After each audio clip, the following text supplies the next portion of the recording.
दौरे श्रीलंका के लिए 16 रुकनी ग्रीन टीम का ऐलान। कौमी टीम नौजवान कप्तान सरफराज अहमद की क़यादत में मैदान में उतरेगी। साबिक कप्तान Azhar Ali fitness test clear करके टीम में शामिल हो गए। दीगर खिलाड़ियों में शान मसूद, समी असलम, बाबर आजम, असद शफीक, हारिस सुहेल, उस्मान सलाहुद्दीन, मोहम्मद आमिर शामिल हैं। हसन अली, मोहम्मद असगर, मोहम्मद अब्बास, बिलाल आसिफ, मीर हमजा और वहाब रियाज भी 16 रुकनी स्क्वाड में शामिल हैं। स्पिनर यासिर शाह टीम में जगह बनाने में कामयाब हो गए। पीसीबी एकेडमी में प्रेस कॉन्फ्रेंस करते हुए चीफ सेलेक्टर इंतजामुल हक का कहना था कि हमने टीम में 5 फास्ट बॉलर्स का इंतखाब किया है। यासिर शाह ने फिटनेस टेस्ट क्लियर कर लिया। उम्मीद है मिसबाह और यूनुस के बाद भी टीम अच्छा खेलेगी।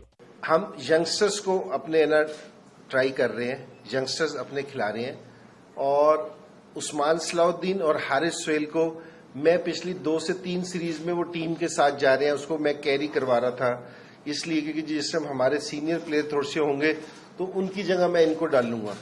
तो और ये यूएई की सीरीज है, मेरी अपनी ख्वाहिश ये है कि जो हमारे यंगस्टर्स हैं उनको मैं अपनी कंडीशंस पे उसको मौका दूं खेलने का, ताकि उनके पास अपॉर्चुनिटी हो, थोड़ा सा उनको कॉन्फिडेंस है।